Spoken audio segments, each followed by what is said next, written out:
여러분 오늘 교회 홈페이지를 혹시 보셨는지 모르겠는데 우리 한 자매가 교회 남자 성도들에게 소위 요새 말로 돌직구를 던졌다 할 만큼 아주 도전적인 글을 올렸습니다. 밑사람의 부탁이 있습니다 라는 글입니다. 대략 제가 내용을 정리하면 요즘 빈번히 올라오는 성폭력 기사를 보면 남자들이 음란의 영에 집어 삼키워진 것 같습니다. 심지어 친자식에게도 성폭력을 하는 기사가 너무 자주 올라오고 있습니다. 정말 음란의 영이 이 땅을 삼키웠나 봅니다. 얼마 전 대낮에 학교 갔다 오는 초등학생 2학년 남자아이까지 속여서 성폭행 시도를 한 기사를 보고 너무 충격을 받아 집에 오는 내내 눈물이 그쳐지지 않았고, 타락하고 죄된 이 땅으로 인하여 너무 가슴이 아파 집에 오자마자 가방을 던지고 그 자리에 무릎을 꿇고 회개하며 통곡하였습니다. 주님, 이 땅을 어찌하면 좋습니까? 저는 이 문제 하나만으로도 교회 남자 성도들이 합심하여 애통하며 회개 운동을 해야 한다는 생각이 들었습니다. 모든 크리스찬 남성들이 내 일로 여겨 회개하고 하나님의 거룩한 사람들로 회복되고 음란의 영과 포르노 중독에서 빠져나오도록 공론화하고 기도해야 하지 않을까요? 이 회개 기도가 밑사람에서 일어났으면 좋겠습니다. 그리고 남성들로 시작되는 거룩한 사회운동으로 일어났으면 좋겠습니다. 이렇게 강력한 회개운동, 거룩운동이 일어난다면 저는 분명 마귀는 힘을 잃고 반드시 이 땅이 변화될 거라고 믿습니다. 정말 음란물 홍수입니다. 아마 여기 있는 분들 중에 이 일에 대하여 나는 아무런 책임이 없다고 할 사람이 한 사람이라도 있겠습니까? 음란물을 재미삼아 호기심 삼아 한 번, 두 번 본 것이 마귀에게 엄청난 힘을 모아준 거가 됐습니다.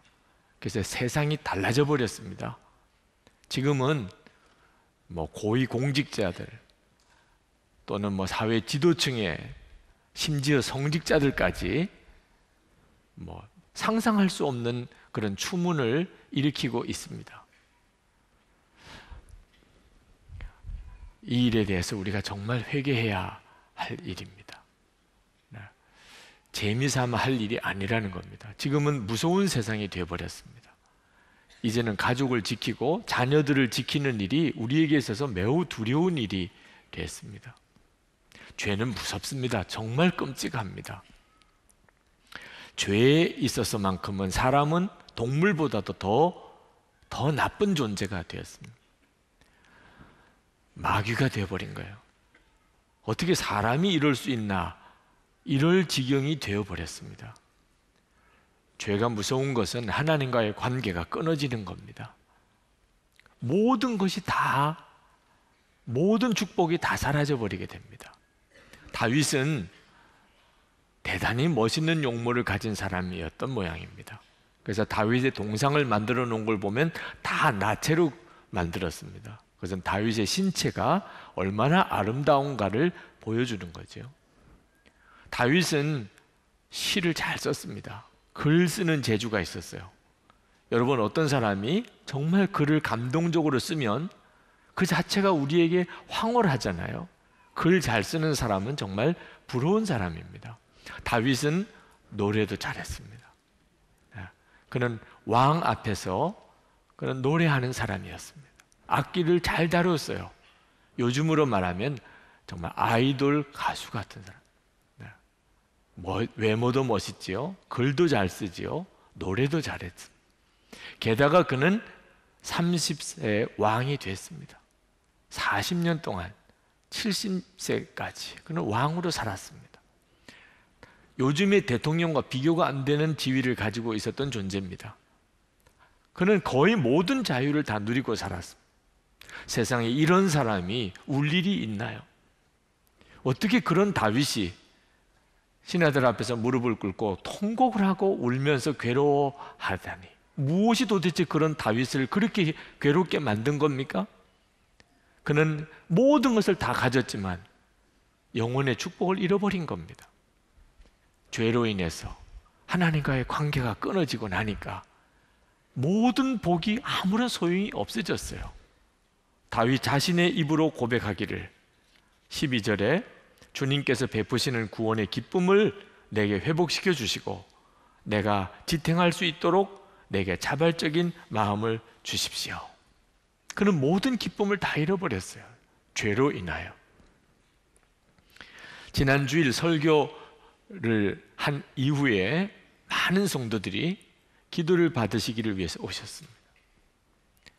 그건 중요한 일이기도 합니다. 상상하기 어려운 고백을 하신 분들도 계셨습니다. 그것은 필요한 일이기도 합니다. 하나님께서 그 일을 더 분명하고 또 더 구체적으로 하시기를 원합니다. 순간에 엄청난 죄를 짓고 평생 사람들의 눈을 피해서 사는 분이 계십니다. 그분이 했던 고백이 귀에 쟁쟁합니다. 정말 그 사건이 일어나기 바로 그 시간 이전 상태로 시계바늘을 돌릴 수만 있다면 나는 무엇이든지 할 것입니다. 한번 죄를 짓고 나니까 그 다음에는 정말 지옥과 같은 고통이더라 그 말입니다. 죄가 이렇게 무섭습니다.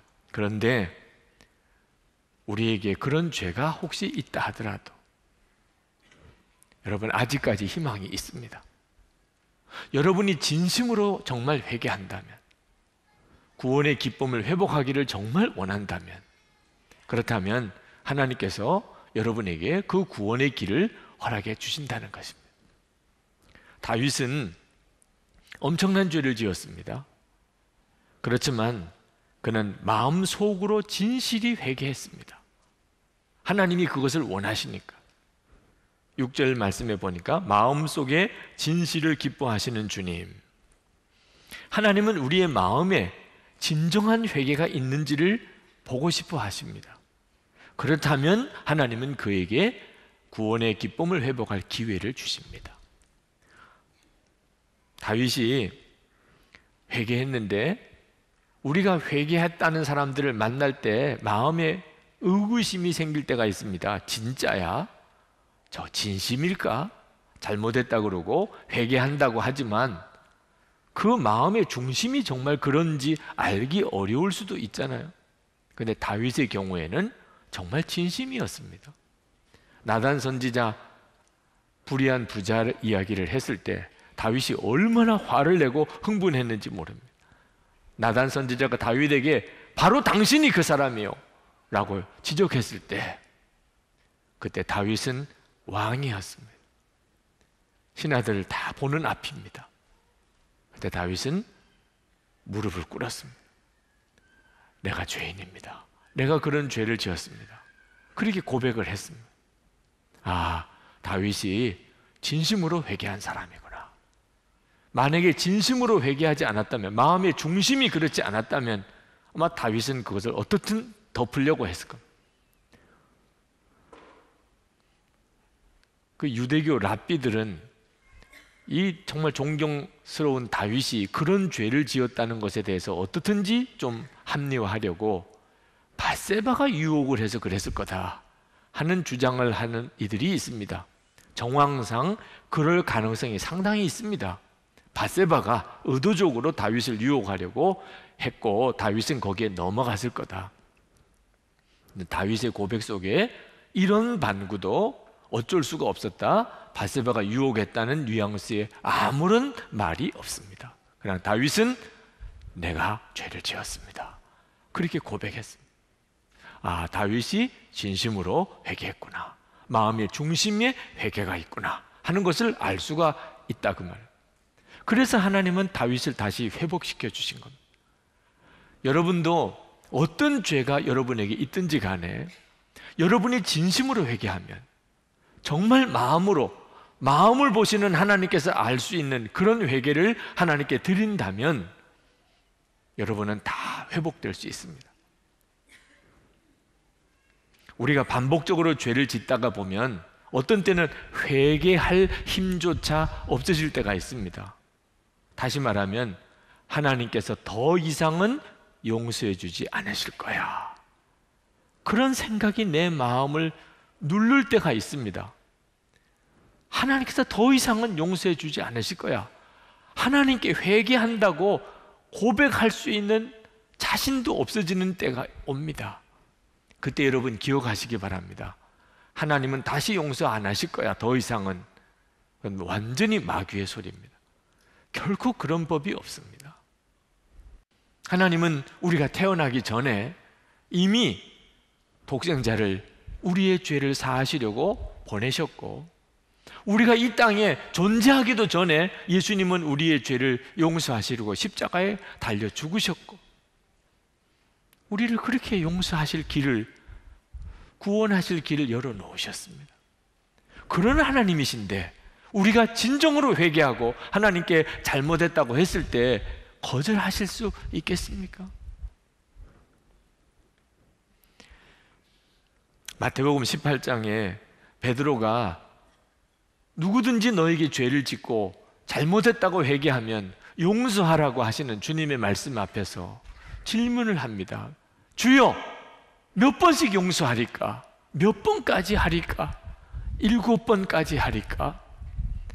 그렇게 말씀드렸을 때 예수님께서 뭐라고 대답하셨습니까? 7번씩, 7번뿐 아니라 7번씩, 70번까지라도 할지니라. 그 말은 하나님께서 우리에게 그렇게 하신다는 뜻이잖아요. 하나님이 우리에게 그렇게 하지 않으시면서 우리 보고 그렇게 하시라고 하라고 하실 수 없잖아요. 이것이 회개의 은혜입니다. 회개할 수 없는 사람은 아무도 없습니다. 회개가 거절받은 사람은 아무도 없습니다. 우리에게 하나님은 진심으로 회개하면, 정말 그게 진심이라면 우리가 어떤 죄를 지었다 할지라도 하나님은 우리에게 회복의 은혜를 주십니다. 그런데 우리는 다윗에게서 진정한 회개가 어떤 것인지에 대해서 몇 가지 배울 점이 있습니다. 우리가 하나님 앞에 정말 진심으로 회개할 때 배워야 할 점이 있습니다. 그 중에 하나가, 진정한 회개는 죄를 용서해 달라고만 기도하는 게 아니고 깨끗하게 해달라는 기도라는 사실입니다. 7절에 보면은 우슬초로 나를 정결케 해주십시오. 내가 깨끗하게 될 것입니다. 나를 씻어주십시오. 내가 눈보다 더 희게 될 것입니다. 9절에 보면 주님의 눈을 내 죄에서 돌리시고 내 모든 죄악을 없애 주십시오. 여러분, 이거 정말 대단한 간구입니다. 이미 지은 살인죄, 간음죄를 이거 무슨 수로 용서받습니까? 용서받는 것도 대단한 일입니다. 다윗이 지은 죄가 충신 우리아의 아내를 그가 뺏기 위해서 우리아를 죽였단 말입니다. 세상에 이런 죄를 지은 것이 어떻게 용서받을 수 있을까? 그것도 대단히 어려운 일이에요. 그런데 다윗은 그 죄를 아예 씻어달라는 거예요. 그 죄를 짓지 않은 것과 같은 상태로 만들어 달라는 겁니다. 기록도 남겨놓지 말고, 흔적도 남겨놓지 말고 아예 깨끗하게 만들어 달라는 거예요. 용서만 해달라는 게 아니고. 이건 불가능한 기도잖아요. 암을 고쳐달라는 기도, 그건 가능성이 있습니다. 죽은 사람을 살려달라는 기도도 가능성이 있어요. 김정은이의 마음을 고쳐달라는 것도 참 어렵지만 그것도 가능성은 있습니다. 그런데 이미 지은 죄를 안 지은 것처럼 다 씻어달라, 세상에 그게 가능한 일입니까? 다윗이 지금 그 기도를 드리는 거예요. 죄를 용서해달라. 내가 간음죄도 짓고 살인죄도 지었는데 하나님 용서해 주세요. 그게 아니고 깨끗하게 씻어달라, 죄가 아예 없이 해달라는 이런 기도를 지금 다윗이 하나님께 드리고 있다, 그 말입니다. 어떻게 이런 기도를 드릴 수 있나 말이에요. 그러니까 다윗이 하나님, 자기가 드리는 이 간구의 대상이 하나님이라는 사실을 정말 믿었기 때문에, 다윗은 지금 사람에게 부탁하는 게 아닙니다.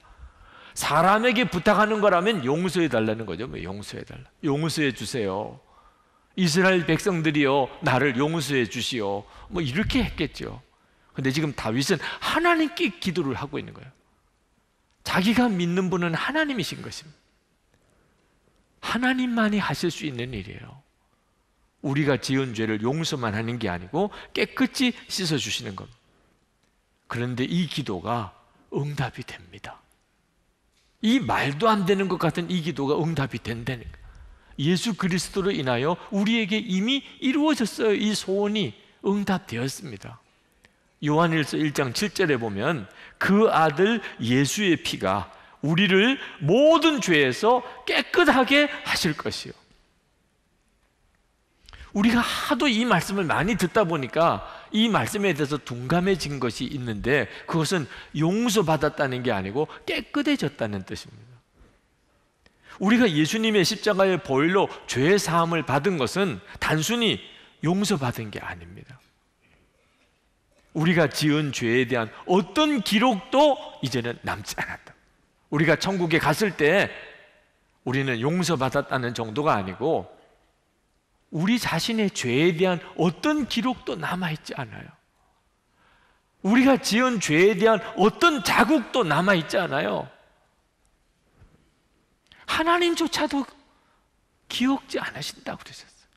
세상에 하나님이 기억하지 못할 일이 뭐가 있겠습니까? 그런데 하나님조차도 기억지 않으시겠다고 그러셨어요. 우리가 재판을 받았다면 재판 기록이라도 있을 거 아닙니까?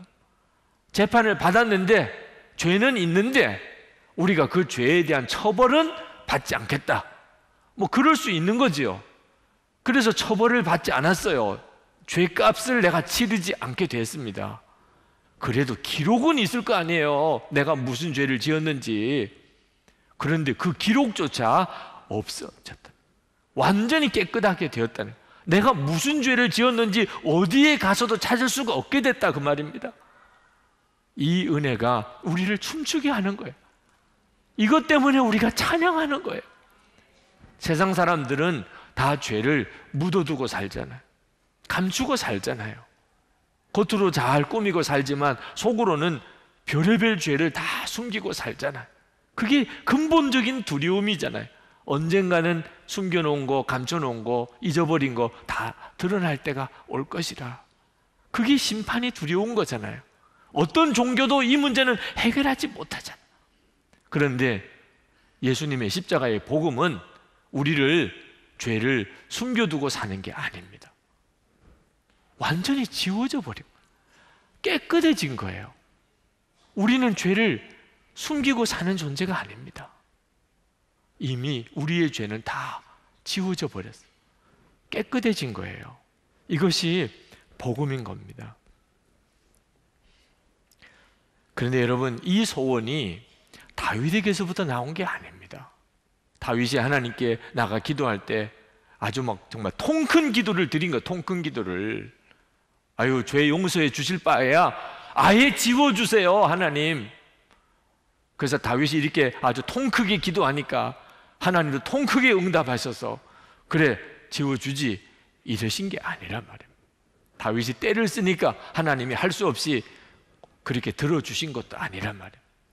다윗이 이런 기도를 드린 것은 이것이 하나님이 원하시는 것이라는 걸 알았기 때문에, 하나님은 다윗에게 그걸 알게 하셨어요. 하나님이 정말 원하시는 것은 다윗이 지은 죄를 그저 용서만 하는 게 아니고 깨끗하게 하기를 원하신다. 6절 말씀을 보세요. 제 마음 깊은 곳에 주님의 지혜를 가르쳐 주셨습니다. 다윗은 하나님께 나가 회개하면서 하나님의 마음을 알았어요. 그리고 7절부터 그는 깨끗함을 구하기 시작한 거예요. 하나님, 나의 죄를 깨끗하게 씻어주소서, 그렇게 구한 거예요. 다윗은 하나님의 마음에 합한 자라는 말씀을 들은 사람입니다. 하나님과 마음이 통하는 사람이라는 거죠. 다윗은 하나님의 마음을 알았던 거예요. 하나님은 우리들의 죄를 씻어주기를 원하시는 하나님이라. 그걸 다윗이 알았어요. 하나님은 정말 태초부터, 만세전부터 우리들의 죄를 씻기를 원하셨고 그 계획을 세우셨습니다.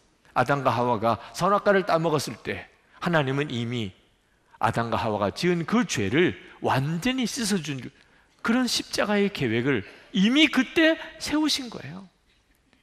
이 시편 51편 기도할 때 하나님이 다윗의 기도를 처음 들으시고 그리고 죄를 씻어주신 게 아닙니다. 하나님이 이미 우리의 모든 죄를 씻으시기를 원하시는 놀라운 계획을 가지고 계신 것을 다윗은 알았던 거예요. 이게 하나님의 소원이란. 그래서 다윗이 담대하게 하나님께 그 일이 이루어지기를 기도했습니다. 그리고 하나님께서 그 십자가에서 그것이 다 이루어지게 하셨어요. 요한일서 1장 9절에 만일 우리가 우리 죄를 자백하면 그는 미쁘시고 의로우사 우리 죄를 사하시며 우리를 모든 불의에서 깨끗하게 하실 것이요. 여러분, 이것이 복음입니다. 예수님을 믿는 거예요. 예수님을 믿는 게 어찌 그렇게 기쁘고 감격에 넘치는 거죠? 도무지 이루어질 수 없는 은혜가 우리에게 임한 거예요. 우리의 모든 죄가 다 깨끗이 된 겁니다. 그러나 하나님께서 이런 놀라운 은혜를 주셔도 진심으로 죄를 회개한 사람이 아니면 이 엄청나고 놀라운 은혜를 누리지 못합니다. 사울 왕이 아말렉과 싸우러 갔을 때 하나님께서는 사울 왕에게 아말렉의 모든 살아있는 것들은 다 진멸하라고, 짐승까지도 다 죽이라고 그렇게 지시하셨습니다. 근데 사울 왕은 욕심 때문에 자기 이름을 드러내려고 아각 왕을 생포해서 오고 소와 양떼를 끌고 돌아왔습니다. 하나님께 제사 드린다는 명분으로 했지만 실제로는 욕심 때문이에요. 하나님께서 사무엘 선지자를 보내서 사울 왕을 책망하시고 하나님이 이제는 사울 왕을 버렸다는 사실을 통보하십니다. 그리고는 사무엘 선지자가 돌아가려고 할 때 사울 왕이 사무엘 선지자를 붙잡습니다. 그리고 사무엘 선지자에게 간절히 간청을 합니다. 뭘 간청을 했을까요? 사무엘상 15장 30절에 보면 이렇게 기록했습니다. 사울이 이르되 내가 범죄하였을지라도 이제 청하옵나니 내 백성의 장로들 앞과 이스라엘 앞에서 나를 높이사 나와 함께 돌아가서 내가 당신의 하나님 여호와께 경배하게 하소서 하더라. 사울왕은 자기가 죄를 지은 거 좋다 이 말, 하나님이 나 버린 거 그것도 좋다 그 말이에요. 그런데 지금은 이스라엘 장로들과 이스라엘 백성들이 그 사실을 모르게만 좀 해달라. 하여튼 겉으로라도 나를 좀 높여달라. 이런 사람들이 있어요. 진짜 죄를 회개한 게 아닙니다. 다윗은 신하들 앞에서 무릎을 꿇었어요. 사울 왕은 어떻든지 나를 높여달라, 나와 함께 있어서 당신의 하나님이라고 그랬어요. 자기의 하나님이 아니고 당신의 하나님이 나와 함께 한다고 사람들이 좀 알게 그렇게 좀 해주세요. 진짜 회개 안 하는 사람들이 있습니다. 죄는 알아요. 그렇지만 진짜 회개가 안 나왔어요. 그러면 하나님이 죄를 씻으시는 이 엄청난 은혜를 우리에게 주신 게 아무 소용이 없습니다. 여러분, 내가 용서받은 기억 가지고는 진정으로 용서받은 자의 삶, 깨끗이 된 자의 삶을 살지 못합니다. 오죽하면 1만 달란트 탕감받은 종이 100데나리온 빚진 자를 용서하지 못했을까요? 생각해 봤어요. 세월이 그렇게 만들었을 것이라. 세월이 약이라는 말도 있습니다. 유행가 가사에. 다 잊어버리게 만드니까. 이건 무서운 이야기예요. 은혜 받은 것도 잊어버리게 되는 거 아십니까? 내가 예수 믿고 모든 죄가 사함받고 내가 지옥 갈 자가 천국 갈 자가 되고 내 모든 죄가 깨끗이 여김을 받았다는 사실을 내가 처음 듣고 깨닫고 믿었을 때는 정말 이 세상에 용서 못할 사람이 아무도 없었죠. 그런데 10년이 지나고 20년이 지나고 나면 그 은혜 받은 감격이 다 식어져 버리고, 어째 그렇게 화도 잘 나고, 어째 그렇게 못난 사람도 많고, 어째 그렇게 미운 사람도 많고. 세월이 이렇게 무서운 거예요. 그러니 여러분, 용서받았다는 기억 가지고, 한 번 내가 용서받은 체험 가지고 평생 살 생각하면 안 됩니다. 나를 용서하신 그 주님, 나 위에 죽으신 그 예수님, 그분이 나와 함께 계시는 것을 알지 못하면, 그래서 내가 매일매일이 십자가, 매일매일이 내가 그 주님을 보는데 말이에요. 이 힘이 아니면 용서받은 자의 삶, 깨끗이 된 자의 삶을 못 삽니다. 하나님은 우리에게 속죄의 은혜를 주시기 위해서 예수님이 십자가에 죽게 하셨고, 보배 같은 피를 흘리게 하시고, 그리고 그 은혜를 날마다 누리게 하기 위해서 우리에게 오셨어요. 오늘 이 시간에 여러분이 진심으로 정말 회개하면, 그러면 어떤 사람에게도 구원의 축복이 임합니다. 회복의 축복이 임합니다. 하나님은 우리를 그저 용서만 하시려고 하는 게 아니고 완전히 깨끗하게 하시기를 원하십니다. 그리고 이미 십자가에서 그 일을 이루셨습니다. 그리고 그것을 날마다 누리게 하기 위해서 우리 가운데 오셨어요. 우리가 깨끗함을 받은 증거는 지금 나와 함께 계신 주 예수님이십니다. 다윗이 그 사실을 안 거죠. 오늘 이 시간 여러분, 주님을 구하세요. 십자가의, 놀라운 십자가의 복음과 함께 지금 나와 같이 계신 주 예수님, 그분을 구하세요. 여러분을 죄에서 능히 건져내실 주님이십니다.